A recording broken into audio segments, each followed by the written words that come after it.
nasa research natin kay ma'am, ipapasa na bukas mamaya. Ha? Ano ibig mo sabihin? Sa isa natin teacher, hindi ba kay Ma'am Lian? Hindi kay Ma'am Malga. Binigay ko kay Napo. Ano? Pinasa ko kay Loto. Nasa na yung project natin kay Ma'am. Papasa na bukas.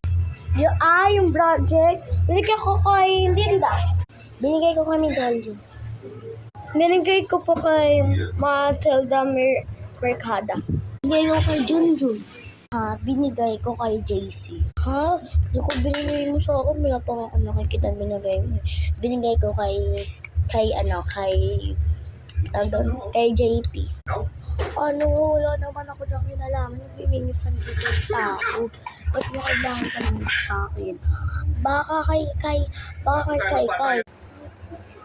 Wala ko ako nakikita. Pinapasa ba tatami ako dyan?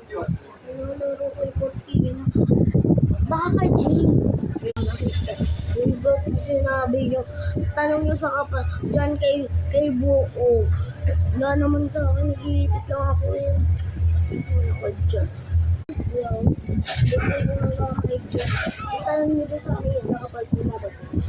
Doon kay Bukulo. Baka sabihin nyo.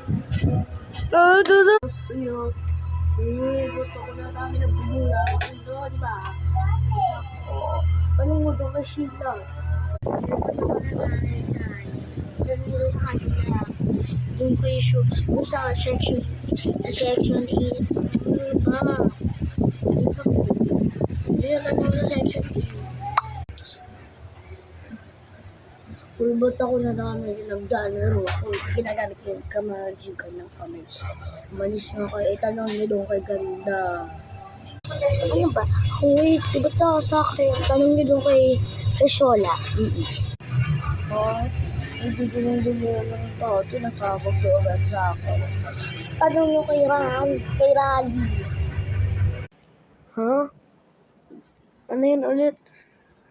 Yung project. Akin Maricar na sa kabilang section. Ba't kayo nandito? At saka, anong hinahanap niyo? Project, andun sa section, sa grade 5, at sa grade 5, andun andun yung grade 5 na section. Kaya doon kayo pumunta, wag dito sa pwesto namin. Sige, Polo kayo dyan. Hi guys, sleepy.